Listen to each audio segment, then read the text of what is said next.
Once upon a time, just outside the town, there was a single-story house with a large garden. The house seemed abandoned. Its windows were broken and its walls were covered in moss. No one lived there, but everyone knew that something was hidden inside. One day, 10-year-old Ali and his friends gathered their courage and decided to go to this house. In the late afternoon, as the sun was setting, they entered the garden with flashlights in hand. The door creaked open, and inside they were greeted by an eerie silence. As they stepped inside, they saw old family photos on the walls, but the faces were erased. They heard footsteps coming from the attic, and their hearts began to race. When they pointed their flashlights upward, they saw an old staircase leading to the attic. Climbing the stairs, they were met by a cold draft. In one corner of the dusty attic, they found an old chest. Opening it, they discovered an old, yellowed letter. The letter spoke of a secret hidden in the old cemetery near the house. Ali and his friends decided to go to the cemetery. By the time they reached the cemetery, the night had fully fallen, and under the moonlight,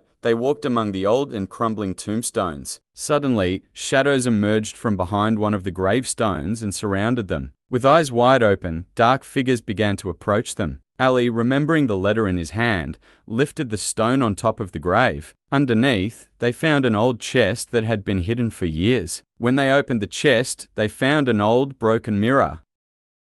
As they held the mirror, terrifying faces and ghosts appeared in its reflections. With the faces in the mirror staring back at them, the children began to run. They sprinted through the dark paths of the cemetery and eventually saw the house again, but the house now looked darker and more terrifying. When they returned to the house, the door slammed shut behind them and never opened again. Ali and his friends were never able to leave that house. From that day on, anyone passing by that house could hear the cries of the children and the voices of the ghosts, and that house, along with its graveyard and hidden secrets, remained the scariest place in the town.